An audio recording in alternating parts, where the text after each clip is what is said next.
morning, everyone.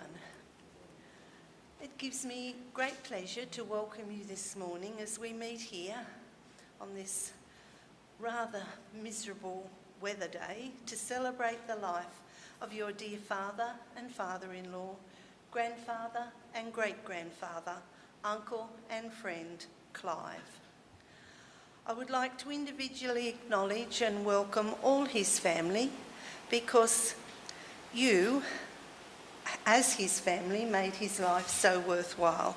So just in case you don't know, we have daughters Helen and Lorraine, son-in-laws John and Peter, grandchildren Terry, Monica, Georgia and Jarrod, and their partners Leah, Andrew and Chelsie, and great-grandchildren Elizabeth and Maxwell. A special hello goes to everyone watching this service through live streaming, especially his dear granddaughter Georgia and her husband Andrew and little Elizabeth, who unfortunately could not get here from Melbourne due to the border closures. I don't think it would hurt to just turn around and give them a wave. Thank you. Probably helped. 100 years and 9 months on this earth.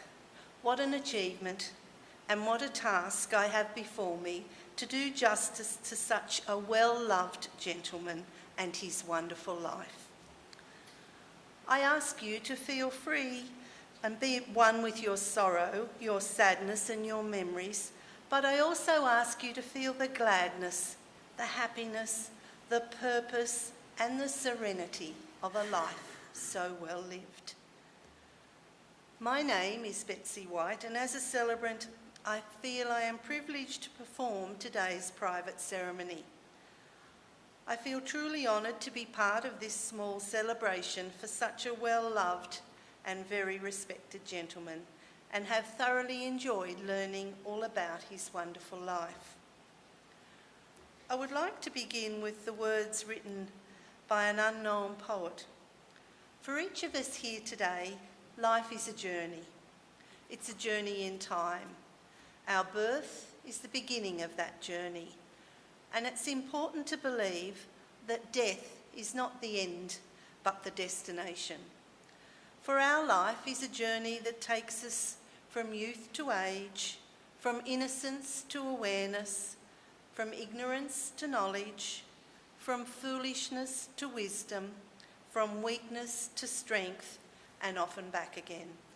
It takes us from offence to forgiveness, from loneliness to friendship, from pain to compassion, from fear to faith, from defeat to defeat to defeat, until looking backwards or ahead, we see that victory does not lie at some high point along the way, but in having made the journey, step by step. Clive has certainly made such a journey, a wonderful 100-year and 9 months journey, and he has certainly left you all with many wonderful memories. Just looking over the list of things you have told me over the past few days certainly tells us much about the type of person your dear beloved Clive was. His early days and his love of camping with the girls at Anglesea when they were young, and what fun they had helping him catch eels in the river there. His love and his one-eyed support of his beloved Geelong AFL team. What a wonderful father he was, always being there for his girls and their families all throughout his life. His love of making home brew. What a much-loved father-in-law and good mate he was. His ability and ease at mentoring lots of young men as they moved through the ranks in the PMG and Telecom, and how they all loved working with him. The friendships that were formed from these days, names like Kim and Judy, Bill and Pam, John Wall and his wife, are some of the very special people. The way these friendships continued with those I have just mentioned, making it to Clive's 90th birthday, that was some 10 years ago, as well as many other prior birthdays over the years. Just how much loved and respected he was by all who knew him. His love of the old music, especially the crooners like Nat King Cole. His lifetime devotion to his late wife of 70 years, Marge. His love of his 2 daughters and their families. Just how proud he was of his 4 grandchildren. His love and adoration of his 2 great-grandchildren. And I had to put here when they finally arrived, and how his face lit up every time he saw them. Yes, Clive, you have certainly left a hole in many hearts, but you have also made sure that everyone you knew was also left with many happy memories. I'm now going to add to these memories as I share with you a brief history of Clive's early life. Clive Patrick Moon was born on St Patrick's Day on the 17th of March 1920 in the country town of Colac in Victoria. After finishing his schooling at St Mary's School, he left at 14 to work at the Colac Herald newspaper. He left that, and as it was during the middle of the Great Depression, he could only find odd jobs such as delivering pamphlets and sometimes helping his uncle Jim Connor, who was a master painter. Finally, Clive got a job at Mackenzie Motors, hoping to train as a mechanic. At 20, Clive travelled to Melbourne in 1940 after the bombing of Britain had commenced, wanting to join up. After being accepted, he had to return to Colac to obtain a manpower release form, which was refused. So he continued working in Colac. In 1943, the government organised a recruitment train to travel around regional Victoria. This time, Clive was accepted. After a night in tents near the Melbourne Zoo, all the recruits were sworn into the service of their choice. Clive wanted to join the Air Force as a signaller like his mate. However, he misheard and ended up volunteering to become a wireless mechanic. This was a stroke of good fortune, as after the war, thanks to his training, he was able to work for the PMG, later known as Telstra, where he was employed for 34 years. Basic training lasted 3 weeks, with recruits training at the William Angliss Food School. Next, it was on to the exhibition hall, where Clive's training lasted for 9 months. Clive recalled the mothers' groups that came in weekly and helped with sewing, sending parcels and letters home. He also has fond memories of the coffee and George Adams' fruitcake for 6pence in the canteen. It was during this time that Clive met his future wife, Marge, who was training with the AWAS. Clive then spent a further 9 months in Sydney before being posted overseas.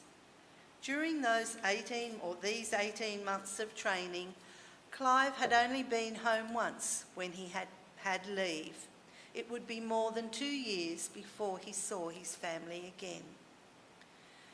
In August 1944, Clive was sent to Townsville and 5 days later was flown to Madang and then on to the isolation of the Cranket Island. On arrival, the 3 wireless mechanics' first job was to erect the control tower and transmitter room, which housed the transmitters, the size of very large refrigerators. There were three: working, standby, and emergency. This room was manned at all times, 24/7. The 3 men organised their own roster. The hut had a cot for the night crew. It was very uncomfortable until one of the group sweet-talked a nurse into donating a pillow for the cot. Clive's role was to provide maintenance for the system. The transmitters were being used to detect unidentified shipping known as bandits. About 40 personnel were stationed on the island. Life was very isolated, often going several weeks before letters from home or news about the outside world reached them. For Clive, it was an adventure. He made good friends and travelled to Biak to play football and cricket as they had a great field. Cranket Island was very isolated and was never under fire from the enemy. Life was very basic, and the tropical climate resulted in several illnesses, dysentery, and 2 bouts of dengue fever, the former requiring 10 days in hospital on Madang as Cranket had no facilities. Clive returned to Australia on the 9th of December 1945. He married Marge on the 23rd of February 1946, the day after being released from a 10-day stay in hospital. His fellow patients were very disappointed as they were hoping for a wedding on the veranda. Clive was demobbed on the 5th of March 1946, leaving as leading hand. His training with the RAAF led to a job with the then PMG. He lived and worked in Melbourne for the next 35 years before moving to Sawtell on his retirement from Telstra. For the first time, Clive joined the RSL and has proudly marched and attended the Anzac Day ceremonies ever since. After nearly 80 years, he still remembers his number, 127493. Not bad for a 100-year-old. Thank you. Helen is now going to share a few more memories with us about her dad.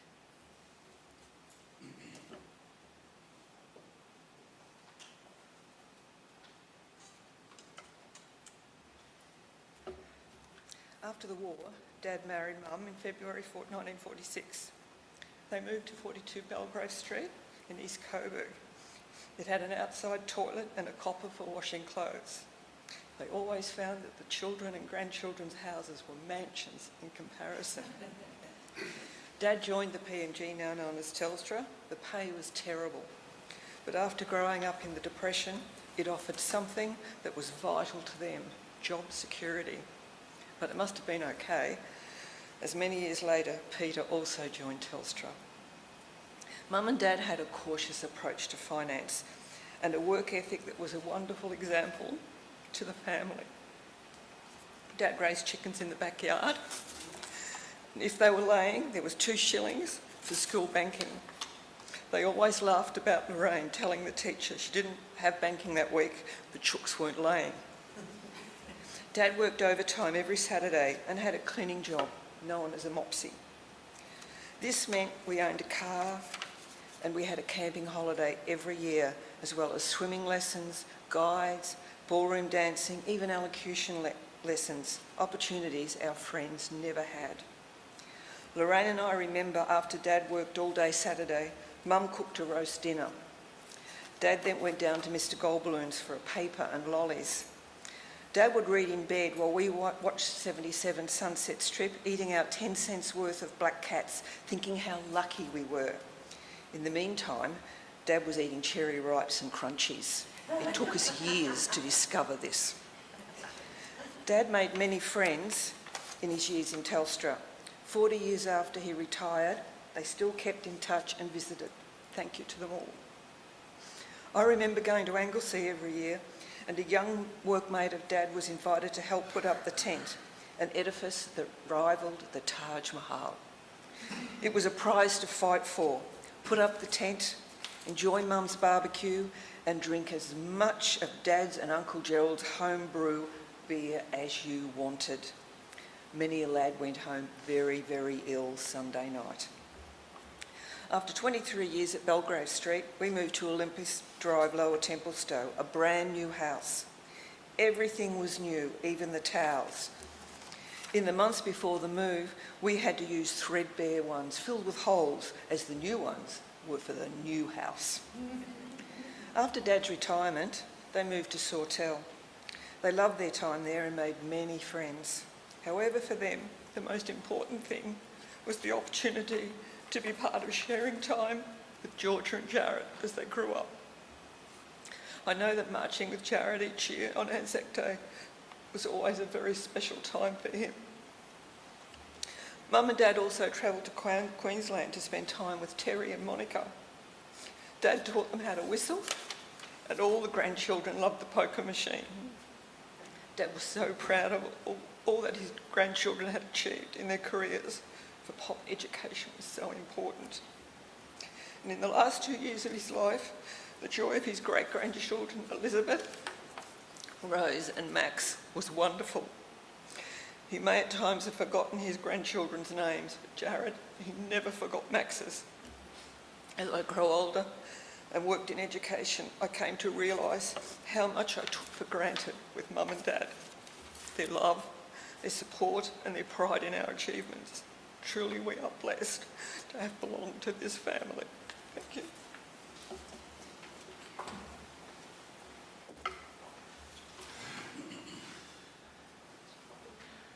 Thank you, Helen. I'm sure he would have been so proud of your words. I'm now going to ask Pat to come forward to present the RSL tribute.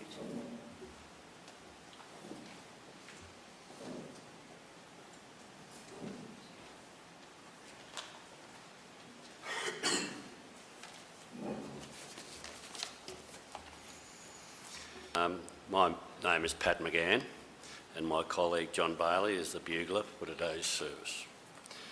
On behalf of the Sawtell RSL Club, the members of the Sawtell RSL sub-branch, I extend to you, Lorraine, Helen and your family, our most sincere condolences in your loss. We're gathered here today to bid farewell to a comrade in arms. Service number 127493, Clive Patrick Moon. Clive served with the Royal Australian Air Force from enlistment on the 2nd of March 1943 until his discharge on the 11th of March 1946. He was employed as a wireless assistant and his rank on discharge was leading aircraftman. Clive had numerous postings during his service, ranging from 1 RAAF Recruit Centre, School of Technical Training, Personnel Depot, Radio Installation and Maintenance Unit. He was attached to the Middleburg unit between the 24th of June to the 25th of August 1945 and then to 6 RAAF Hospital from 9th of February to the 4th of March 1946. For his services to his country, Clive was awarded the 1939-45 Star, Pacific Star, War Medal 1939-45, Australia Service Medal 1939-45 and Return from Active Service Badge. The Sawtell RSL sub-branch acknowledges Clive's contribution to the Australia World War II efforts. He joined up to serve his country and was willing to sacrifice all he held dear to preserve our freedom and way of life. He served so we here today could live in a free and democratic society. We shall always be grateful for his service. O Lord, our Governor, this is the RAAF prayer I should preface. O Lord, our Governor, who has given man domination over earth, air and sea, we beseech you to look upon your servants who are called to serve their country in the Royal Australian Air Force. Give them courage, steady nerve and a ready mind. Sustain them in the days of preparation, in the daily round of routine servicing and weary waiting. Be with them in all times of sudden peril, and grant them that under your protection they may be preserved in body and soul and mind. We ask this through Jesus Christ our Lord. Amen. Their bodies are buried in peace, and the name liveth forevermore. O valiant hearts who to your glory came, through dust of conflict and through battle flame, tranquil you lie, your knightly virtue proved, your memory hallowed in the land you loved. The hour has come for rest. This poppy, an emblem of sacrifice, the symbol of a life offered in the service of one's country, is a link between our comrade and us who remain. We place it here in remembrance.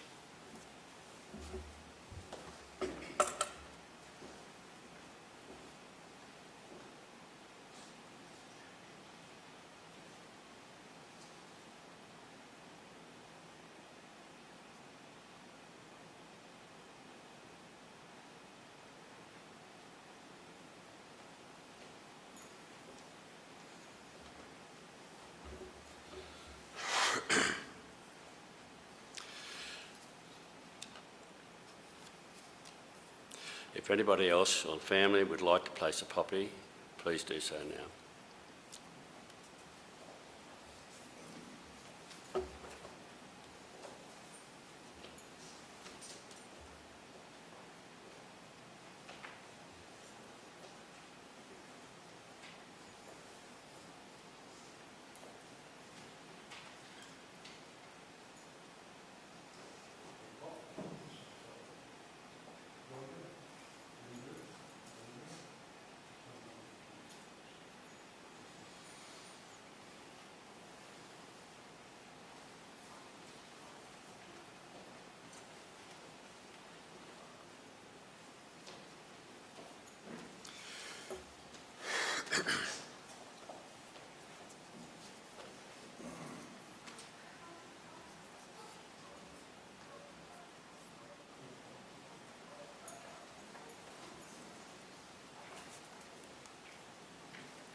Could we all please stand?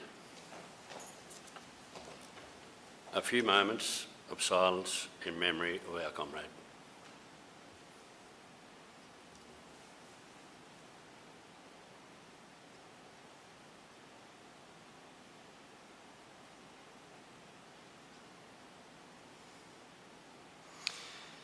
They shall grow not old, as we that are left grow old. Age shall not weary them, nor the years condemn.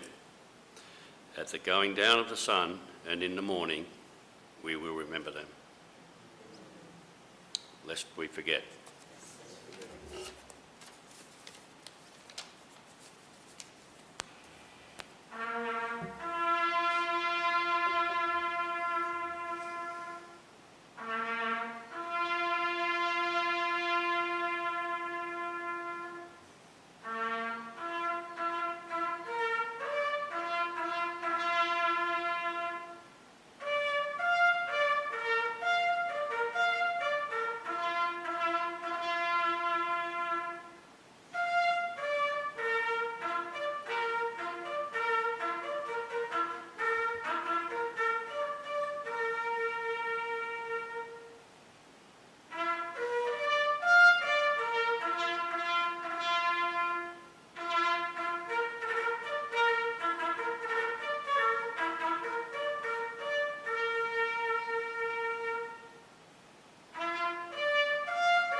Thank you, ladies and gentlemen. Please be seated. We'll now present the flag.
Thank you, gentlemen. The time has come to say goodbye to Clive. Would everyone please stand? Tenderly and reverently, we commit Clive's body to be cremated.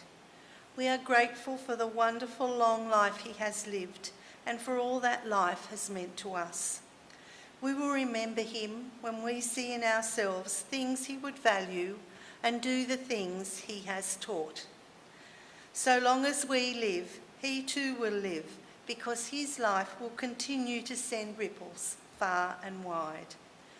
Clive Patrick Moon, Clive, we cherish the memories of your words, your deeds and your character. Thank you for your care and dedication to humanity. Thank you for the kindness and compassion you showed to all people, especially those looking for a friend. Thank you for your love of life attitude. Thank you for just being you. Thank you for being such a caring father, grandfather and great-grandfather. This community is a far richer place for your presence amongst us. Our love is with you wherever you are. Clive, with great love, everlasting admiration and respect, we farewell you now as you take your leave from us. The love you leave behind lives for all eternity. Please be seated.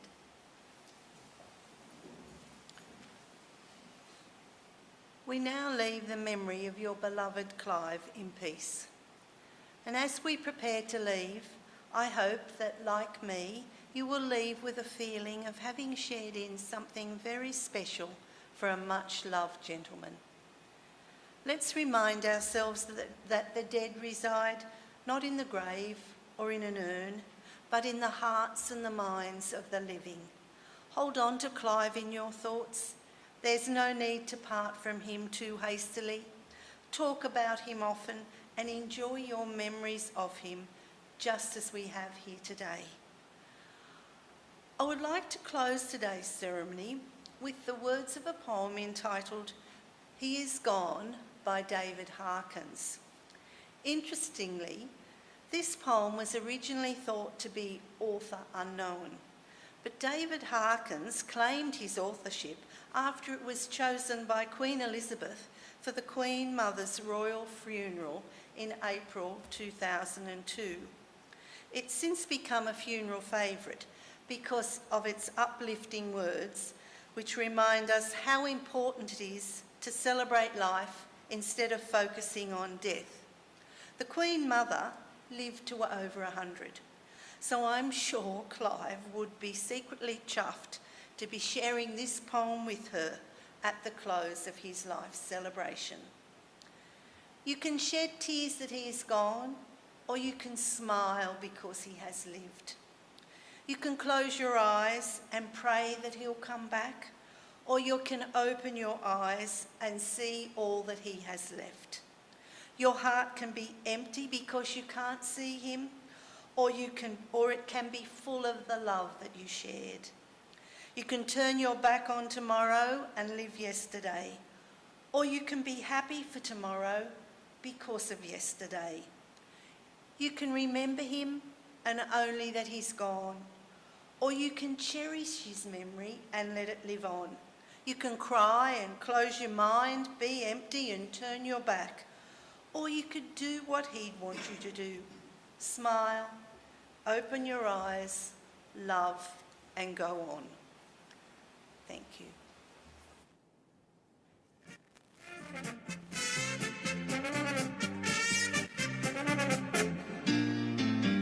We are Geelong, the greatest team of all. We are Geelong, we're always on the ball. We play the game as it should be played, at home or far away.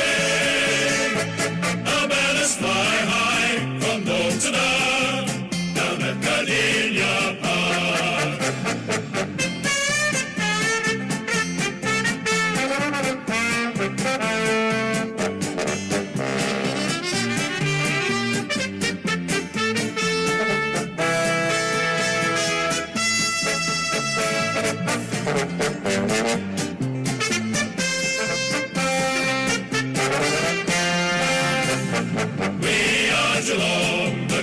Team of all, we are Geelong, we're always on the ball. We play the game as it should be played, at home or far away.